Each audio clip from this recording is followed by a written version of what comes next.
Pemirsa, selamat malam. Anda menyaksikan Prime Talk Tajam Mendalam bersama saya Rory Asyari. Pemirsa, kenaikan iuran BPJS Kesehatan sebesar 100% dinilai memberatkan masyarakat. Karena memberatkan, publik pun banyak yang akan mendowngrade kelas kepesertaan mereka di BPJS, sehingga dikhawatirkan pasien akan banyak menumpuk di kelas 3 rumah sakit. Nah, selain itu kemudian muncul pertanyaan, memangnya dengan menaikkan iuran, khususnya buat mereka yang pekerja bukan penerima upah, atau pekerja mandiri dan juga mereka yang bukan pekerja sebesar 100% iuran, ini akan menyelesaikan masalah defisit BPJS Kesehatan. Ini yang menjadi pertanyaan semua orang. Kita akan lihat terlebih dahulu kenaikan dari iuran BPJS Kesehatan yang akan diberlakukan per 1 Januari 2020. Harus dicatat ini adalah untuk kelompok peserta bukan penerima upah atau BPU dan juga bukan pekerja. Artinya untuk kelas 1 naiknya 2 kali lipat dari 80.000 menjadi 160.000, kelas 2 51.000 menjadi 110.000, kelas 3 25.500 menjadi 42.000. Nah, kemudian pengertian dari siapa sebenarnya bukan penerima upah dan juga bukan pekerja itu nanti kita akan kulik lebih jauh. Tapi yang jelas mereka adalah yang bukan bekerja di institusi established begitu. Seperti misalnya adalah nelayan, kemudian petani, kemudian juga penjual bakso, penjual UMKM atau pengusaha kecil dan juga yang ada di masyarakat di grassroots begitu. Adalah mereka yang kelompok bukan penerima upah dan juga bukan pekerja. Bahkan kelompok seniman juga masuk dalam kelompok ini. Kita akan lihat slide selanjutnya. Kita lihat komposisinya terlebih dahulu bahwa untuk peserta jaminan kesehatan nasional ini jumlahnya mencapai 221 juta orang lebih. Ini data per 30 September 2019. Komposisinya adalah untuk mereka yang bukan penerima upah atau pekerja mandiri dan juga bukan pekerja, totalnya adalah 37 juta. Nah, kalau misalnya Anda melihat slide ini adalah juga ada penerima bantuan iuran APBN dan juga penerima bantuan iuran APBD. Mereka mendapatkan bantuan dari negara ataupun dari pemerintah daerah begitu. Sementara pekerja mandiri jumlahnya adalah 32,6 juta atau pekerja bukan penerima upah. Sementara mereka yang bukan pekerja jumlahnya adalah 5 juta. Nah, bagaimana dengan nasib ASN ataupun pekerja karyawan begitu yang bekerja di perkantoran ataupun buruh? Nah, Perpres ini mengatur bahwa badan usaha ataupun ASN ada 5% dari gaji terkait dengan besaran iuran tersebut. 4%-nya akan dibayarkan oleh pemberi kerja, sementara 1%-nya dibayar oleh peserta itu sendiri. Sementara karyawan swasta, ini saya mengutip pendapat dari BPJS Kesehatan yang mengatakan bahwa tidak perlu risau untuk buruh dan juga karyawan swasta dikarenakan kenaikannya tidak terlalu signifikan. BPJS Kesehatan memberi ilustrasi, misalnya gaji Anda adalah 10 juta rupiah per bulan, maka kenaikan iuran hanya akan 20.000 rupiah per bulan, dari 80.000 menjadi 100.000 rupiah begitu. BPJS Kesehatan selalu tekor. Semenjak didirikan sampai dengan hari ini selalu tekor. Bahkan jika tidak ada kenaikan iuran di tahun 2019, tekornya pun mencapai 32 triliun lebih. Kita akan melihat misalnya teman-teman boleh datanya, kalau misalnya ini adalah presentasi dari Dirut BPJS di RDP Komisi 9 DPR. Kalau misalnya iuran BPJS Kesehatan tidak dinaikkan, tekornya akan terus bertambah. 2019 akhir nanti diprediksi 32,8 triliun, 2020 39 dan terus kemudian 2024 kalau misalnya tidak ada kenaikan iuran, tekornya akan mencapai 77 triliun rupiah. Nah, kajian KPK pemirsa menemukan pemicu defisit diantaranya adalah rendahnya pengumpulan iuran dari kelompok bukan penerima upah atau peserta mandiri. Menurut KPK, Anda bayangkan hanya 53,8% peserta bukan penerima upah yang aktif bayar, sementara tingkat penggunaannya untuk kelas mandiri ini sangat tinggi. Nah, sementara menurut BPJS Kesehatan, kita lihat grafik selanjutnya, iuran sekarang juga terlalu kecil, kemudian peserta banyak yang nunggak bayar. Anda bayangkan iuran peserta belum, teman-teman, masih sebelumnya, Anda bisa bayangkan iuran peserta mandiri adalah 8,9 triliun, tapi klaim ke rumah sakit mencapai 27,9 triliun rupiah, sehingga harus tekor 19 triliun. Ini pun iuran pesertanya juga yang aktif hanya 53,8% menurut KPK. Kita akan lihat slide selanjutnya. Kemudian selain itu, menurut informasi yang kami dapatkan dari Kementerian Keuangan, kemudian dari BPJS Kesehatan, dikatakan bahwa iuran masih di bawah perhitungan atau underprice, sehingga perlu ditingkatkan. Kemudian yang keempat adalah peserta mendaftar saat sakit saja. Sementara ketika mendapatkan perawatan kesehatan, mereka kemudian berhenti untuk membayar iuran.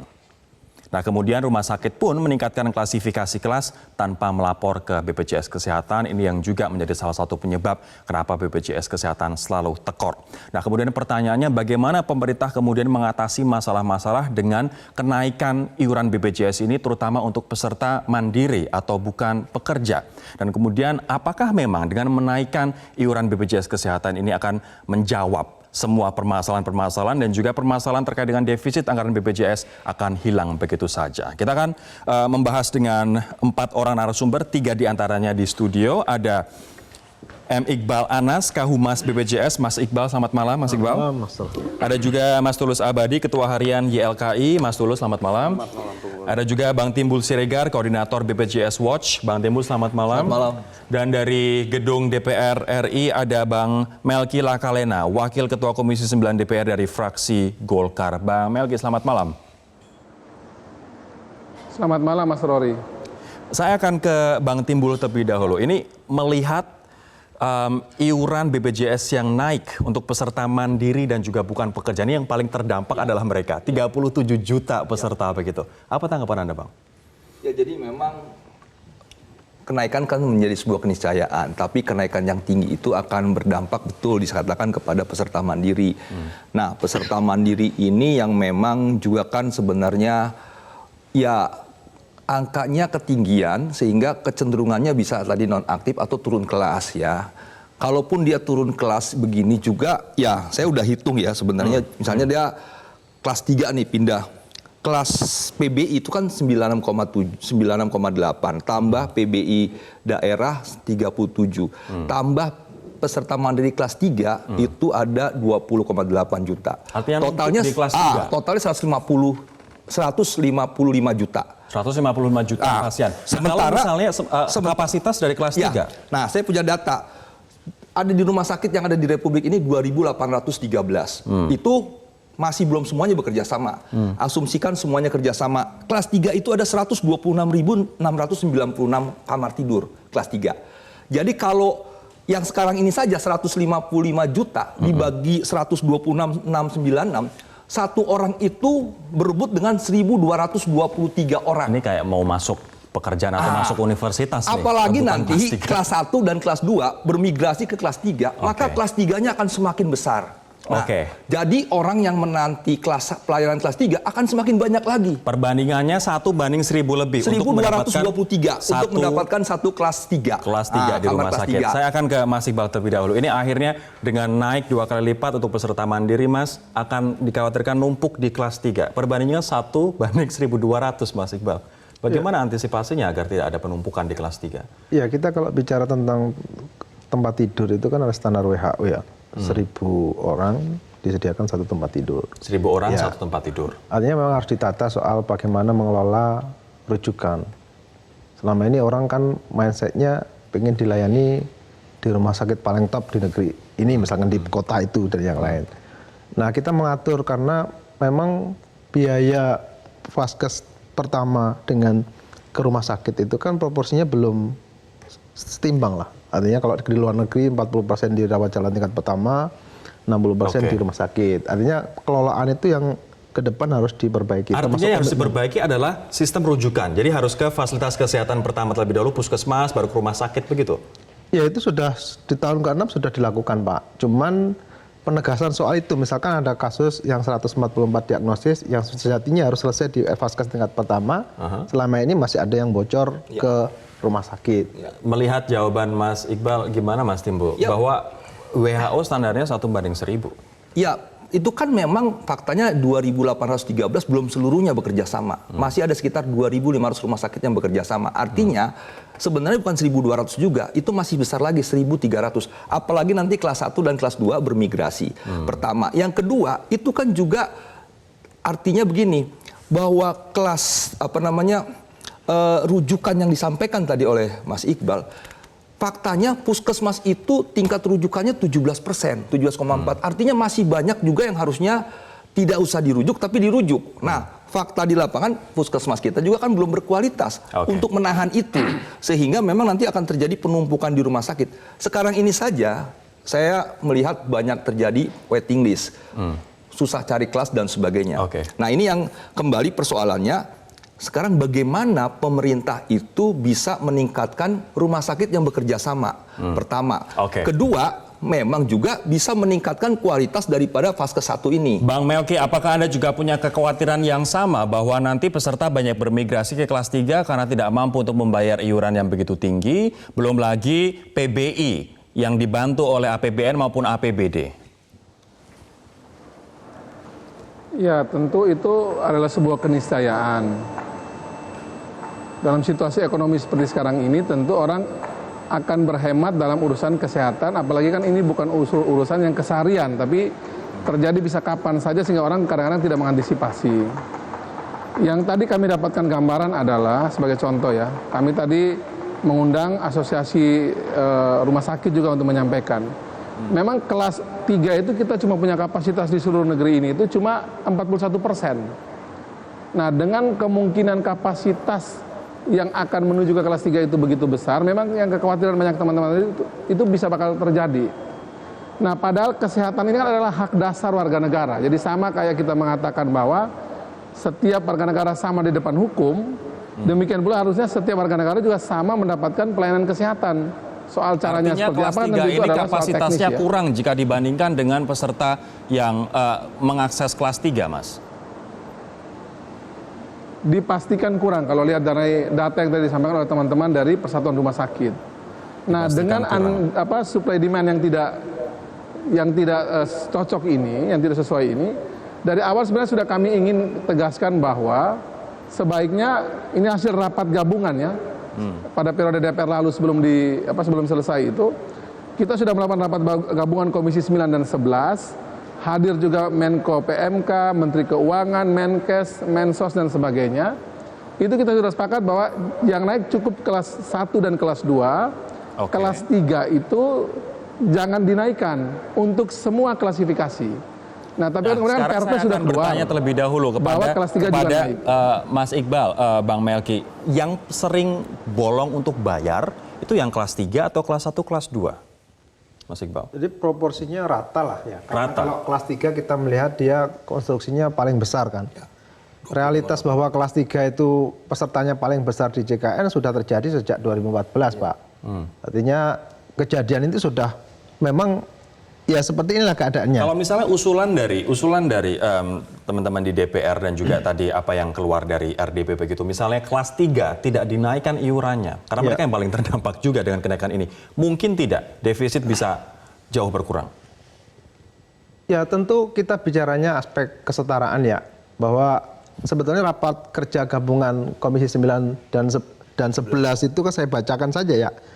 Poin 2 adalah Komisi 9 DPR RI dan Komisi 11 DPR RI menolak rencana pemerintah untuk menaikkan premi JKN untuk peserta bukan penerima upah PPBU dan bukan pekerja kelas 3 sampai pemerintah menyelesaikan data cleansing serta mendesak pemerintah untuk mencari cara lain dalam menanggulangi defisit. Artinya sikap BPJS Kesehatan? Ya, BPJS Kesehatan atas dasar kesimpulan itu melakukan perbaikan soal cleansing data yang kita sudah jabarkan tadi malam sampai jam 11:30 itu kan intinya bahwa secara teknis sudah diselesaikan soal cleansing data dan yang lain. Karena kalau kita melihat misalkan di PPBU kelas 3 tidak dilakukan intervensi penyelesaian iuran, sementara di PBI sudah dinaikkan per 1 Agustus 2019, apakah nanti kita mau membuka wacana PBBU kelas 3 ternyata lebih rendah daripada PBI? Baik. Saya akan nanti bertanya kepada Mas Tulus ini terkait dengan rencana kenaikan per 1 Januari 2020. Apakah kemudian masyarakat akan mendapatkan pelayanan yang meningkat atau seperti apa sebenarnya keluhan selama ini dari masyarakat terkait dengan BPJS Kesehatan? Kami akan membahasnya sesaat lagi. Saya akan ke Mas Tulus dari YLKI. Seberapa jauh Mas kenaikan ini akan membebani masyarakat? Iya, tentu saja ini sangat jauh. Kalau bilang berapa jauh, karena apa? Karena persentasenya kan tadi 100%. Dan kalau Pak Dirut kemarin mengatakan ilustrasinya Wong hanya 5.000 aja kok repot. 5.000 per hari. Nah, 5.000 per hari tapi kan kali berapa orang dalam anggota keluarga, itu kan jadi terakumulasi, jadi kan sangat berat. Oleh karena itu sebenarnya sejak kami warning bahwa kenaikan tarif itu merupakan solusi yang terakhir setelah pemerintah mencoba dengan solusi-solusi lain. Artinya memang di satu sisi defisit itu harus diselamatkan, tapi jangan dibebankan pada semuanya kepada masyarakat. Nah, solusi-solusi lain ini yang Anda sebutkan tadi apa saja? Kalau kami mengusulkan begini, sebenarnya kan kita lihat dari aspek hulunya, ya selama ini kan yang membebani BPJS Kesehatan itu kan penyakit-penyakit yang disebabkan oleh gaya hidup. Nah, oleh karena itu ini yang harus dipangkas dulu. Dan oleh karena itu sebenarnya pemerintah misalnya bisa mengambil dari kenaikan cukai rokok yang langsung dialokasikan untuk menambal. Sudah akan menaikkan itu cukai rokok. Ya naikkan, tetapi kan tidak dialokasikan kepada sektor kesehatan atau BPJS Kesehatan. Dan kenaikannya juga belum terlalu signifikan. Karena apa sebenarnya yang menjadi beban BPJS Kesehatan adalah gaya hidup itu dan salah satunya merokok itu. Ini yang saya kira data menunjukkan seperti itu. Artinya jadi ini adalah last resort, tingkat akhir atau langkah akhir yang seharusnya ada langkah-langkah sebelumnya yang dilakukan oleh BPJS Kesehatan sebelum sampai ke sini. Ya sebenarnya sisi hulu pemerintah harus mengatur strategi dari sisi hulu, bukan hanya hilir. Kalau hilir kan jelas kenaikan tarif satu-satunya solusi, tapi tidak harus dibebankan kepada konsumen atau kepada pasien. Ini ada kesan, Mas Iqbal, bahwa ini mismanagement, kemudian kegagalan untuk mencegat dari hulunya, tapi kemudian defisit yang terjadi dibebankan kepada masyarakat. Tanggapnya seperti apa, Mas Iqbal? Ya, enggak fair dong, bahwa ada audit BPKP itu kan audit secara menyeluruh ya. Bukan audit main-main atau tidak serius, karena itu dilakukan bertahap berapa kali. Artinya persoalan itu sudah mengerucut apa masalahnya sebetulnya. Sehingga ketika pemerintah memutuskan untuk mengambil langkah strategis soal penyesuaian iuran, ya memang dianggap tidak ada masalah dong. Kalau ada masalah kenapa harus dilakukan penyesuaian iuran? Itu logiknya seperti itu. Kalau kita bicara tentang kok besarannya kelihatannya jadi 2 kali lipat, memang karena basic kita selalu melihat yang tertera di iuran sebelumnya, tanpa melihat kondisional ketika bahwa biaya per jiwa per bulannya masing-masing orang itu sudah jauh lebih tinggi daripada iuran yang ditetapkan oleh masing-masing orang. Kita tidak bicara segmented, ini kita setuju bahwa ini sumbangsih dari semua segmen kepesertaan. Tetapi kalau kita mau gali lebih dalam perhitungan untuk biaya manfaat per jiwa per bulan kelas 1, angkanya sudah 274.000. Ketika pemerintah... Artinya ini pun masih di bawah harga yang sudah seharusnya dibayar masyarakat. Betul, karena biaya manfaat yang dihitung kalau dari kelas 1 mandirinya itu sudah jauh lebih tinggi dibanding besaran yang akan ditetapkan di Januari 2020. Bang Timbul, ini ibaratnya masyarakat masih mending loh kenaikannya segini karena sebenarnya harganya sudah jauh lebih tinggi begitu. Jadi gini, sebenarnya bicara JKN itu bicara gotong royong. Saya tidak begitu setuju kalau kita bicara menganalisa biaya itu berdasarkan segmen ke segmen. Ini kan yang nanti saya khawatir justru kita kembali ke zaman yang lalu, segmen per segmen, pegawai negeri ke Askes, pegawai swasta ke Jamsostek dan BPJS Ketenagakerjaan dan sebagainya. Nah ini sebenarnya nggak begitu. Memang kalau bisa kita analisa ya, pendapatan iuran paling tinggi sejak 2014 itu dari PBI APBN, PPU swasta yang kedua. Tetapi kalau kita lihat utilitas, PBI APBN itu yang paling rendah menggunakan. Rawat inap itu hanya sekitar 2%, rawat jalan 11%. Pertanyaannya kan dia hanya membandingkan, oh yang tinggi itu utilitasnya di PBPU. Sebenarnya PBI ini juga banyak, tapi kan persoalannya belum teredukasi. Ya satu. Kedua, kalau seorang miskin ini dari daerahnya mau dirujuk ke rumah sakit tipe B di provinsi, dia akan berpikir pertama siapa yang membawa saya ke sana untuk biaya. Kedua, siapa yang nganter saya, apakah besok dapat makan di sana. Daripada berbicara nggak jelas. Anda setuju tidak usulan dari Bang Melki tadi DPR bahwa untuk kelas 3 mandiri dan juga bukan pekerja nggak usah naik? Ya jadi begini, saya 2000 kelas 3 itu sejak 1 Januari sampai sekarang kalau nggak naik ya nggak pernah naik. Pernah dicoba 2016 naik menjadi 30, akhirnya turun lagi ke 25.500. Nah menurut saya gini, kalau justru nggak naik, maka disparitas harga iuran dari kelas 1 dan kelas 2 dengan kelas 3 itu semakin tinggi. Boleh kita keluarkan lagi ini yang akan menyebabkan iurannya, teman-teman? menyebabkan kelas 1 dan kelas 2 akan berbondong-bondong lebih banyak Ke kelas 3. Ke kelas 3. Nah, maksud saya gini, Padahal kapasitas kelas 3 rumah sakit kita kurang banget. sangat kurang. Nah, ini kan yang menjadi perhatian pemerintah, harus DPR maksud saya, bagaimana kelas 3 ini juga naiklah 2.000-3.000 perak, tapi juga perjuangkan kelas 1 dan kelas 2 sehingga disparitas iuran ini tidak terlalu jauh. Baik. Supaya kelas 1 dan kelas 2 stay aja di segmennya. Baik, Nah, baik. ini kan persoalan bagaimana kita juga bisa membagi nanti kelas 1, kelas 2 dan kelas 3. Bang Melki, ini ada concern baru nih. Kalau misalnya pun kelas 3 tidak dinaikkan iurannya, gap antara kelas 1, kelas 2 dengan kelas 3 akan semakin jauh sehingga orang yang ada di kelas 1, kelas 2 akan downgrade, turun ke kelas 3 semua. Di saat kapasitas kelas 3 kita di rumah sakit sangat kurang. Apakah dengan membebaskan kelas 3 dari kenaikan biaya akan jadi silver bullet gitu, akan menyelesaikan masalah? Saya justru bingung kalau andai kata masih ada pengamat yang mengatakan jangan kita menaikkan untuk yang membiarkan kenaikan yang untuk di kelas 3. Itu justru malah membahayakan. Karena begini, dalam situasi kayak sekarang ini justru yang kelas 3 ini kan adalah orang-orang yang memang paling terbawa dari semua yang mengikuti program BPJS ini. Bayangkan kalau mereka karena kenaikan ini tidak bisa ikut, itu bisa membuat anak-anak ataupun orang tua yang dengan kapasitas yang terbatas soal pembayaran ini kan tidak bisa tertangani ketika ada persoalan kesehatan. Sebenarnya kami sudah menghitung ya, kira-kira kalau kita buat simulasinya itu di kelas ini itu kira-kira perlu ada taman kira-kira ya plus minus 4 triliun rupiah. Bukan jumlah yang besar buat kita APBN yang 2.000-an triliun ini. Nah, kalau kita tidak pernah memikirkan kelompok terbawa di negeri ini untuk coba kita selamatkan, sementara pada saat yang sama juga kita perbaiki layanan kesehatan di kelas 3, kelas 2, kelas 1 itu tadi. Itulah makna gotong royong. Oke. Bukan gotong royong kemudian kita membiarkan yang kelas terbawah ini tidak bisa kita ikutkan gitu. Bang Timbul, ini tidak disetujui Ya, apa jadi gini. premis Anda? Saya mau katakan pertama, sejak 2014 kelas 3 itu 25.500. Dicoba di 2016 naik, akhirnya diprotes turun lagi dari 30 ke 25.500. Kalau nggak dinaikkan sampai 2020 tidak pernah naik. Pertama, kedua, ya pertama artinya di mana gotong royongnya? Ya, satu. Kedua, kelas 3 yang sekarang mandiri itu jangan dipikir orang miskin semua. Ada juga orang-orang yang kaya yang pokoknya saya jadi peserta BPJS lah, ya, masuk sehingga apa itu harus juga disubsidi untuk tidak naik gitu. Nah, ini yang harusnya kalau kita harus pertimbangkan. Dalam raker kami,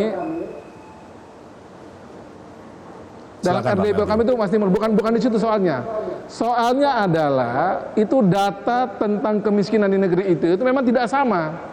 Data di Kemensos bisa beda dengan data di urusan BPJS.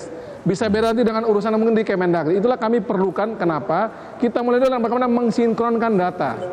Jangan sampai data yang berbeda nanti Mas Timbul juga berpikir seperti itu. Ketika kita klopkan itu ternyata bisa kita tanggulangi gitu loh. Jadi kelompok terbawah ini kita amankan dulu dan itu perlu kita di data itu kita amankan dia. Oke. Kemudian yang kelompok kedua yang kelas 1, kelas 2 itu kita juga kemudian kita atur dengan kebijakan khusus tadi itu dinaikkan Baik. silakan. Tapi kelas 3 ini jangan. Karena ini bisa menimbulkan gejolak sosial. Kami sudah mendapatkan banyak pesan dari berbagai pihak. Pokoknya Komisi 9 siap-siap saja. Kami masih akan demo dalam waktu dekat ini di berbagai Silakan, daerah. Pak Timbul. Nah, apa kita mau biarkan gejolak sosial ini timbul di mana-mana? Ya, saya kan bilang gini, kelas naik kelasnya itu biayanya itu tidak tinggi, 2.000 3.000 jadi sekitar 27 28.000. Menurut Mas Timbul itu saya tidak itu tinggi. ya gini artinya. Kita pakai perspektifnya masyarakat kecil gitu loh.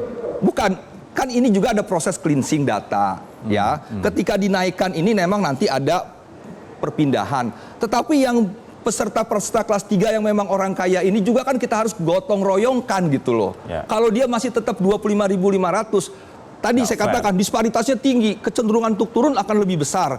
Kedua, ya kita mau mengatakan ya Anda orang kaya di kelas 3 ya gotong royong dong, walaupun Baik. sekarang masih di sekitar 2.000-3.000 perak. Oke. Menurut saya 2.000-3.000 ya kalau menurut saya tidak terlampau terbebani Saya kira dibandingkan begini, kalau harus 42. Kebijakan subsidi ini sudah betul, bukan lagi subsidi barang tapi subsidi orang. Kita bisa buat itu di segmen yang lain. Kita subsidi orangnya, makanya muncullah PK dan sebagainya. Kita temukan orang miskin, kita subsidi dia sehingga dia bisa hidup layak di negeri ini. Nah, kenapa di BPJS ini untuk bantu orang miskin yang kemudian susah ini di bagian kesehatan, kita tidak bisa membuat yang sama? kita memberikan subsidi bagi orang per orang yang memang dia miskin di negeri ini. Apa Baik. susahnya? Oke, kita akan jeda subsidi terlebih pada orang, dahulu jangan subsidi teman-teman. pada barangnya.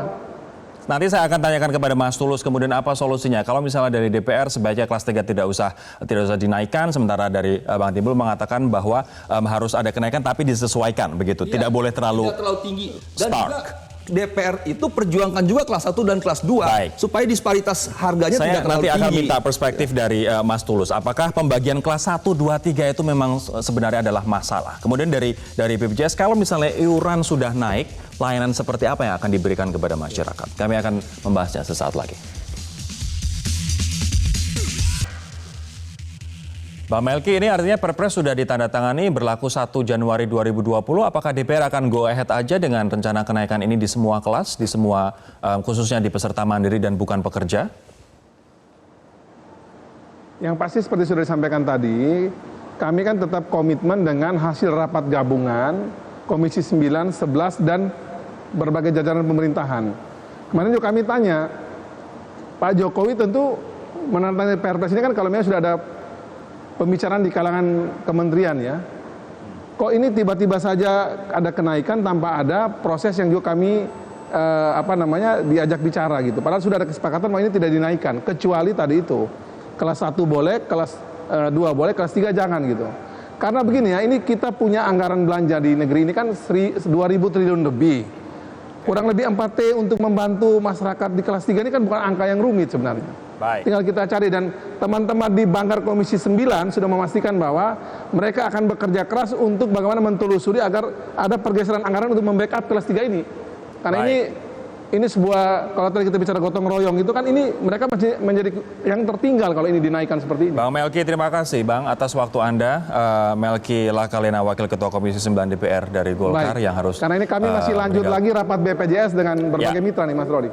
Ya, yang harus meninggalkan forum ini dikarenakan harus ada RDP lanjutan dengan berbagai pihak terkait. Terima kasih Bang Melki. Saya akan ke Mas Tulus. Mas Tulus, dengan adanya kelas-kelas ini, kemudian tadi usulan kelas 3 nggak usah naik, apakah ini mampu menyelesaikan masalah BPJS Kesehatan? Ada 3 catatan saya. Pertama bahwa kekhawatiran turun kelas menjadi kelas 3 itu mungkin nanti lebih besar pada konteks ketika membayar iurannya saja. Tapi ketika dia misalnya harus di opnam, dia akan bisa naik kelas ke kelas 2. Ya, artinya kekhawatiran. Artinya dia ingin bayar iuran murah aja ke ya, kelas untuk 3. ngakali saja biar tidak terlalu besar, tapi ketika nanti Banyak dia di tingkat masyarakat. banyak, karena memang secara regulasi juga boleh. Oke. Ya, jadi nanti kekhawatiran kelas 3 itu kurang, itu bisa diantisipasi dengan orang yang naik kelas ketika di opnam. Kalau di opnam.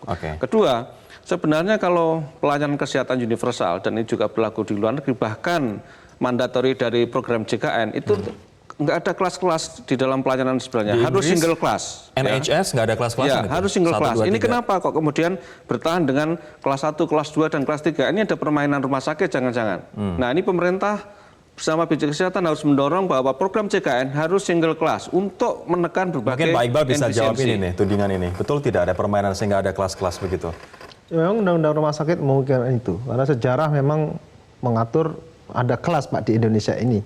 Tetapi cita-cita peserta JKN, Mas. Iya, memang kan ada peta jalan kan, adanya nanti kelas standar. Tetapi yang menginisiasi siapa ini kan belum ketemu nih. Apakah nanti kita yang harus menginisiasi? Tapi kan nanti dibilang BPJS keterlaluan juga, semua maunya diatur dia kan gitu. Tapi intinya menurut Anda single class policy ini jadi salah satu solusi, Mas? Iya. Dan itu sebenarnya mandatori bisa? program JKN itu single class supaya dibuka dokumennya. Kalau sekarang itu dengan 3 kelas, ini adalah inkonsistensi dari program JKN. Jadi kalau saya bilang gini nih, ketika JKN ini beroperasi 1 Januari 2014, kan memang proses regulasinya itu relatif cepat. Jadi ketika Undang-Undang SJSN mengatakan memang kelas standar. Kelas standar itu memang banyak argumentasi pemikirannya. Ketika 1 Januari 2014 berjalan, rumah sakit itu kan sudah menerapkan 1, 2, 3. Nah, ketika dinyatakan kelas standar, di Perpres 111 yang sudah dirubah jadi 19 ke 82, kelas standar itu 1, 2, dan 3.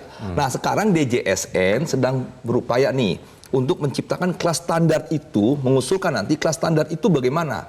Kemarin ada usulan kelas standar itu cuma 2. Oke. PBI dan non-PBI. Baik. Ada juga yang dibilang kelas standar ya 1 kelas. Kalaupun mau naik silahkan bayar selisihnya. Oke, baik. Nah, itu jadi kita akan masih jeda dalam- terlebih dahulu teman-teman, tapi yang jelas dengan bayar lebih apa yang masyarakat dapatkan dari layanan rumah sakit? Apakah sama saja ataukah lebih baik atau tidak ada perubahan? Kita akan membahasnya sesaat lagi. Kalau nanti iuran naik, apakah layanan menjadi lebih baik? Itu menjadi suatu konsekuensi ya. Jadi pertama yang harus kita samakan persepsinya bahwa BPJS Kesehatan memiliki kewajiban ke rumah sakit saat ini. Sudah jelas disampaikan ke publik berapa yang jatuh tempo yang harus dibayar oleh BPJS. Oke. Karena itu akan mempengaruhi layanan di Kualitas layanan kualitas di rumah layanan. sakit. Orang bisa disuruh beli obat sendiri, terus belum sembuh disuruh pulang lagi, nanti direadmisi lagi. Nah itu kan masalah ya, karena pasien tidak sembuh, BPJS Kesehatan harus membayar lebih banyak, dan itu permasalahan terus menerus.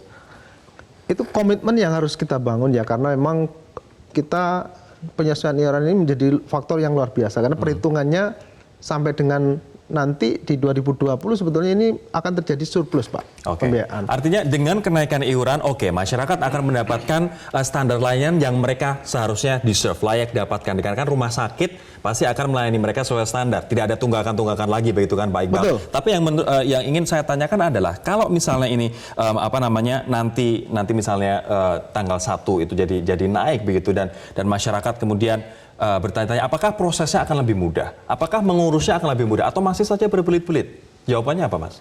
Ya tentu kan begini, kita menata orang banyak kan memang perlu sistem dan yang lain. Soal misalkan faktor strategi komunikasi penting. Misalkan orang nanya, berubah pasca sekarang apakah harus ke kantor cabang? Padahal bisa dilakukan cukup dengan HP. Mendaftar JKN apakah harus ke kantor cabang antri sampai sore? Ternyata cukup dengan mobile JKN bisa dilakukan. Nah, yang ini yang coba kita tata sebetulnya, termasuk bagaimana kami membangun sistem dengan Kementerian Kesehatan juga soal membangun sistem rujukan berjenjang. Artinya mengklaster kompetensi dokter-dokter itu mapping datanya udah lengkap. Sehingga harapannya ketika orang dari vaskes tingkat pertama mau merujuk, ketahuan orang spesialisnya itu prakteknya jam berapa, nanti antrian jam berapa. Tapi kita juga harus fair pada BPJS Kesehatan bahwa peserta mandiri yang bayar itu hanya 53,8%. Tapi kita nanti akan tanyakan bagaimana kemudian ada ibarat seperti metode untuk memaksa orang, mereka bayar. Mereka bayar tidak hanya ketika mereka akan sakit dan setelah mendapatkan perawatan nggak bayar, tapi terus bayar. Caranya akan seperti apa? Kita akan tanyakan sesaat lagi. Terakhir Mas Iqbal, bagaimana memaksa peserta agar tertib bayar? Karena defisit juga salah satunya karena peserta mandiri hanya 53,8% yang bayar. Ya memang sektor mandiri berbeda dengan sektor yang lain, dia tidak ada law enforcement di sana. Jadi kalau kita mau memaksa, tidak ada dasar hukum yang kuat di sana. Lantas apa langkahnya kalau misalnya nggak bisa memaksa? Iya ini kan soal menyadarkan masyarakat. Di tahun ke-6 ini kan kita sudah berupaya banyak. Yakin masyarakat kan sadar? Loh justru itu Pak. Kalau tidak ada payung kita memaksa, kan kita tidak boleh melanggar hukum juga.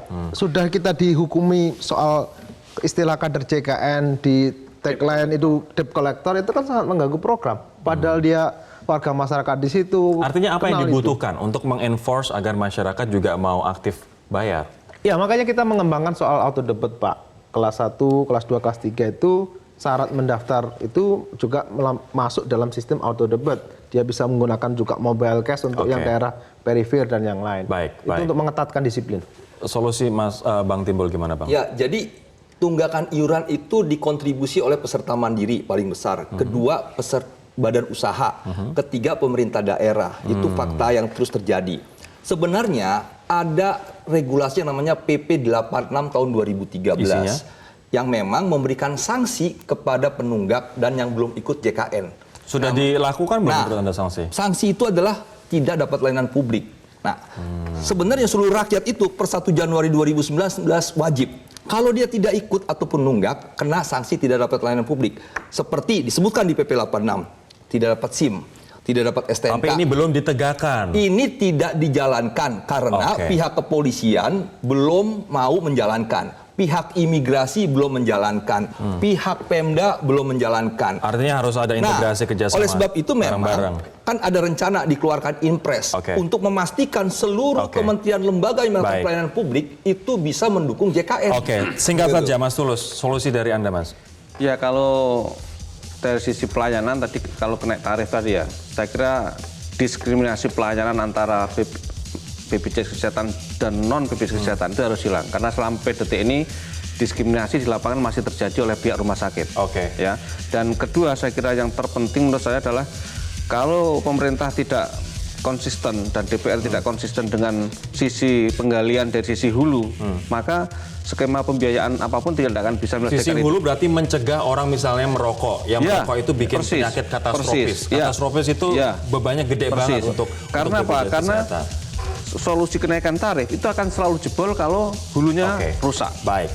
Artinya sosialisasi Iya. untuk hidup sehat dan juga aturan-aturan untuk mempersulit misalnya orang Persis. merokok dan Iya. bergaya hidup tidak sehat juga harus Iya. ada di sana. Terima kasih teman-teman atas waktunya di malam hari ini. Demikianlah Prime Talk untuk malam hari ini. Saya Rodi Asyari. Terima kasih atas kebersamaan Anda. Sampai jumpa.